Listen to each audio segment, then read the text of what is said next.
ముంబైలో శోభితని కలిసి ఎంతో ఇష్టమైన నాగ చైతన్య రింగుని అయితే విసిరికొడుతూ కనిపించేసిన సమంత విజువల్స్ మనందరికీ తెలిసిన విషయమే. ఇప్పటికే సమంతలు నాగ చైతన్యులు విడిపోవడానికి కారణాలు ఏమున్నా సరే నిందలన్నీ సమంతనే పడుతూ వచ్చేసింది.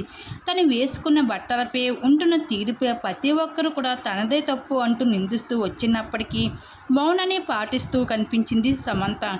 ఏ రోజుకైనా నిజం బయటపడుతుంది అంటూ చివరిగా విడాకుల తర్వాత సమంత పెట్టిన పోస్టు ఎట్టకెలికి అభిమానులకి రిలీజ్ అవుతూ వచ్చేశారు.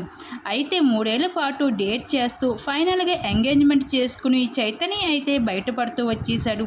3 ఏళ్ల క్రితమే షోయా అంటూ ఒక రెస్టారెంట్ కూడా శోభిత కోసం ఓపెన్ చేసిన విజువల్స్ అయితే ఈరోజు బయటపడుతూ కనిపించేశాయి. అయితే నాగ చైతన్య అయితే మంచి ప్లానింగ్తో తన కెరీర్ని సెట్ చేసుకుని వచ్చినప్పటికీ సమంతకు మాత్రం నిందలు అపనిందలు మిగులుతూ కనిపించేశాయి.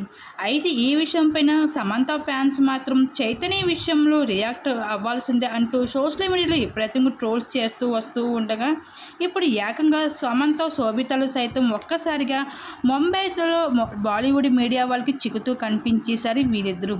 ఇంకా మిడ్ నైట్న వీళ్ళిద్దరూ కలిసి మాట్లాడుకోవడంతో పాటు సమంత ఎంతో ఎమోషనల్గా ఉన్న విజువల్స్ అయితే మీడియా వాళ్ళు క్యాప్చర్ చేస్తూ రావడంతో ఆ ఫొటోస్ నెట్టింట్లో వైరల్గా మారుతున్నాయి. ఆ ఫొటోస్ ఇప్పుడు మా వీడియో మీరు చూసేయండి.